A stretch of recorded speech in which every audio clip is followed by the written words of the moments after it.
Hi, வாங்க காளான் தேங்காய் பால் கிரேவி செய்யலாம். ஃபர்ஸ்ட் நான் 2 பேக்கெட் காளான் எடுத்து அதை நல்லா வாஷ் பண்ணிக்கிறேன். உப்பும் சால்ட்டும் போட்டு நல்லா வாஷ் பண்ணி எடுத்து வச்சுக்கிறேன்.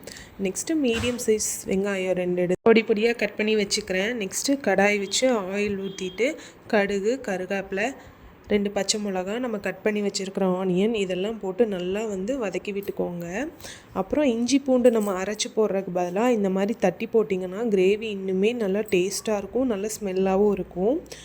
நெக்ஸ்ட்டு 2 மீடியம் சைஸ் தக்காளி இது கூடவே ஆட் பண்ணி நல்லா வதங்கட்டும். காளானையும் நான் சைட் பை சைட் கட் பண்ணி வச்சுக்கிறேன். நல்லா மசிஞ்சப்புறம் இந்த மாதிரி காளானி கூடவே ஆட் பண்ணிக்கோங்க. வெங்காயம் தக்காளி இந்த மாதிரி வதங்கினதுக்கப்புறம் தேவையான அளவு தண்ணி ஊற்றிட்டு தேங்காய் பால் ஊற்றி நம்ம உப்பு போட்டுட்டு டேஸ்ட் பார்த்துட்டு அட்ஜஸ்ட் பண்ணிக்கணும். ஃபைனலாக கொத்தமல்லி தழை தூவி இறக்குனா என்னோடய ஸ்டைலில் தேங்காய் பால் காளான் கிரேவி ரெடி. செஞ்சு பார்த்துட்டு எப்படி இருக்குன்னு கமெண்ட்ஸில் சொல்லுங்கள். நெக்ஸ்ட் வ்ளாகில் பார்க்கலாம். பாய்.